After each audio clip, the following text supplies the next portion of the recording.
I took my first carpenter job in 1977. I think I was 19 years old. And it was a great learning experience, and I'm still friends with Steve Hood, who was on that job that day. But the upshot of this is that for 47 years, I've worked primarily as a carpenter. Now, there have been other things. I've logged, I've driven truck, I guided elk hunters, I started blacksmithing in 2005, and I built a sawmill when I was 21 or 22, so there's all of that. But mostly, you're looking at a carpenter right now. And carpenters have to carry the tools with them so they can do the work wherever they're standing, wherever they've climbed to, wherever they find themselves.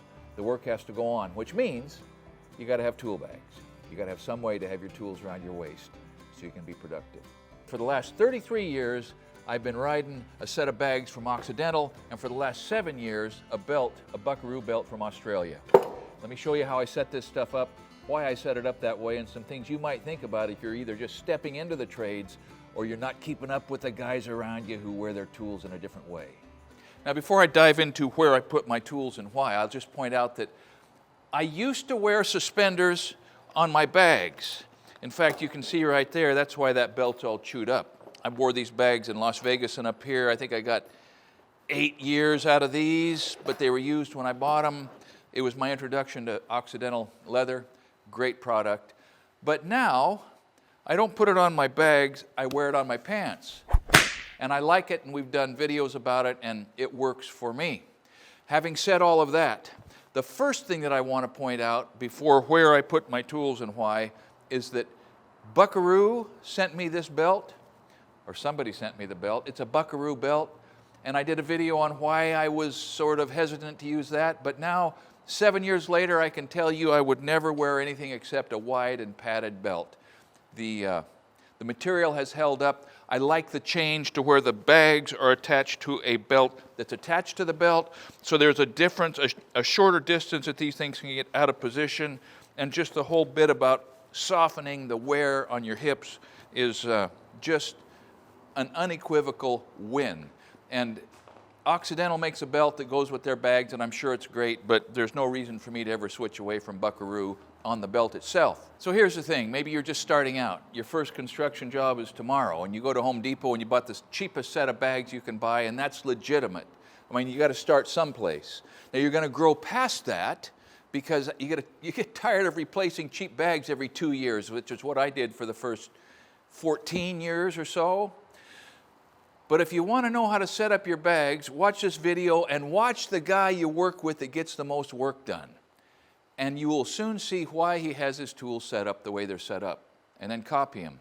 Every trade is different. You'll see electricians, you'll see people who have bags set up for their specific niche.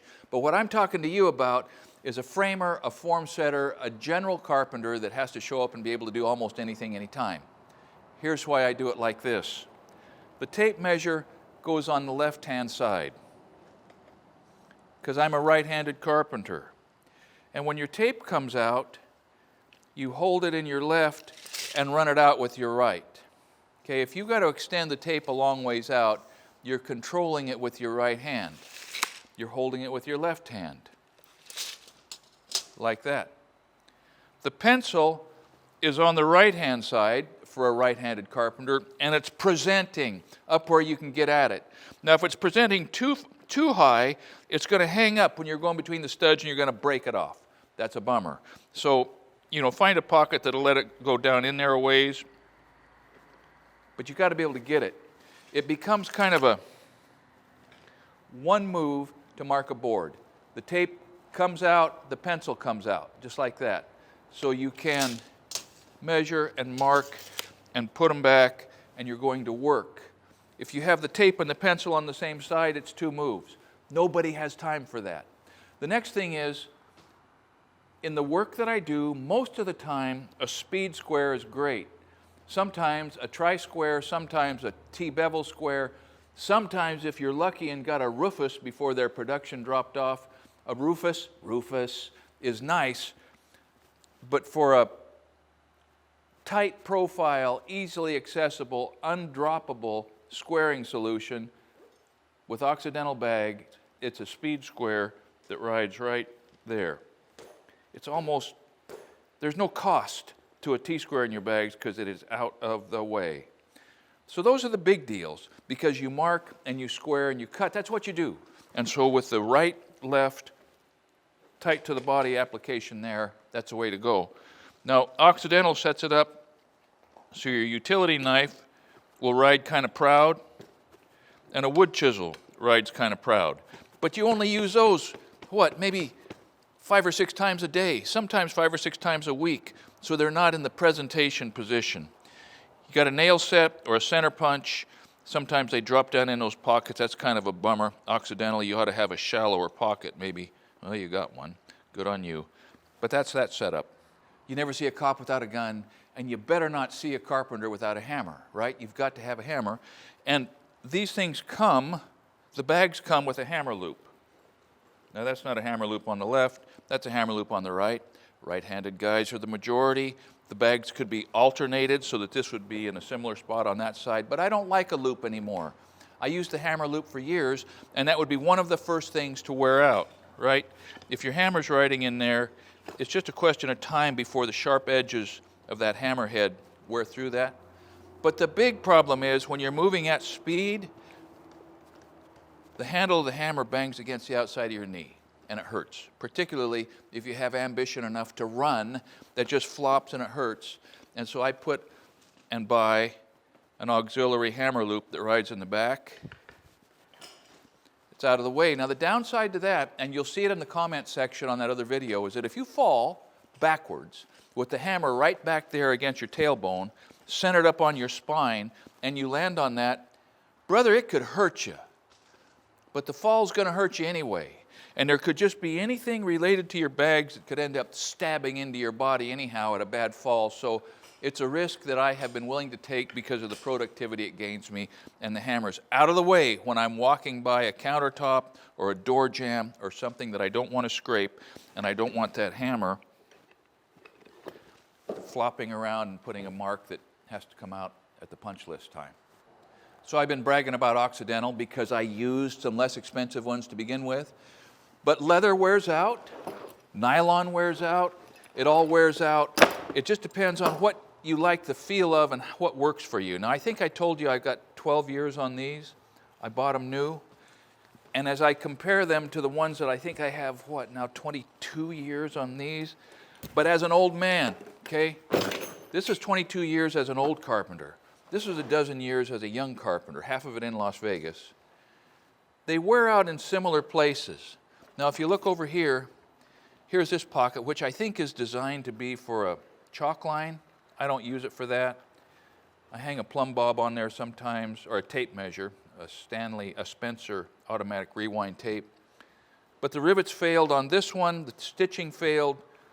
My friend Steve Harris repairs for me. Similar breakdowns there. This pocket's intact. This pocket tore off. I remember hanging that up on something and just ripping that leather. So that was operator error. I glued some of the corners. I almost never oiled these poor things. They would have lasted better. Okay, and on the other side,